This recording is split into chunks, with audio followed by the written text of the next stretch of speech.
ये क्वेश्चन दिया है कि 5 वर्षों बाद 3,360 रुपये राशि दे है, इतनी राशि दे है, फिर से ये दे राशि आपको दे दी गई है, ठीक है भाई। और क्या पूछा है, यदि उधारकर्ता 6% प्रतिवर्ष की दर से 5 समान किस्तों में भुगतान करना चाहता है तो प्रत्येक किस्त का मूल्य ज्ञात कीजिए। जो अभी की हो सेम वैसे करना है, सेम वैसे ही क्वेश्चन करना है। मैंने क्या कहा था कि जितने किस्तों की बात करें उतने 100 मान लिया करो।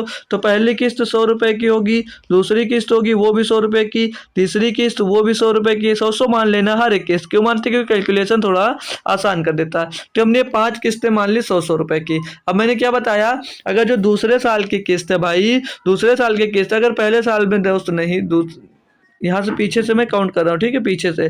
तो अगर दूसरे साल की जो किस्त है वो, जैसे अब की बार मान लीजिए लास्ट किस्त है, जो अगले साल की किस्त होगी वो अगर नहीं चुकाई तो कितना ब्याज है भैया? 6% ब्याज दर है। कितना भैया? 6% का अगर ब्याज दर है तो अगर लास्ट में चुकाई होगी तो धनराशि कितनी देनी पड़ेगी? 106 रुपए की भाई, 6 रुपए की।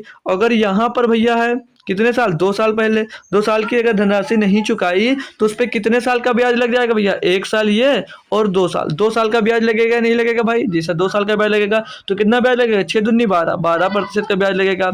अगर राशि लास्ट में चुकाते तो चुकाना कितना पड़ेगा? कितना रुपया भैया? 112 रुपया। कितना? 112 रुपये चुकाना पड़ेगा। अगर जो चौथी किस्त है, मतलब दूसरी जो किस्त होगी उसको दूसरे टाइम पे नहीं दोगे तो सबसे लास्ट में दोगे तो कितने प्रतिशत ब्याज देना पड़ेगा भैया? कितने साल का ब्याज? 1, 2, 3 साल का ब्याज देना पड़ेगा। कितने साल का? 3 साल का ब्याज, यानी कि कितना ब्याज पड़ेगा भैया? 18%। कितना ब्याज लग जाएगा? 18%। तो 100 रुपए की धनराशि कितनी चुकाने पड़ेगी आपको? 118 रुपए की। और अगर पहली किस्त नहीं चुकाए और उसको अगर सबसे लास्ट में चुकाने के सोचा तो कितना रुपया देना पड़ेगा भैया? कितने प्रतिशत ब्याज लगेगा? तो जितने 1 साल, 2 साल, 3 साल, 4 साल का ब्याज लगेगा। तो 1 साल का 6%, 4 साल का कितना? 24% ब्याज देना पड़ेगा। कितना देना पड़ेगा भैया? 24%। तो 100 रुपए की धनराशि कितनी चुकानी पड़ेगी? 124 रुपए चुकानी पड़ेगी। अब दिए धनराशि देखते हैं कितना जुड़ कर आएगा।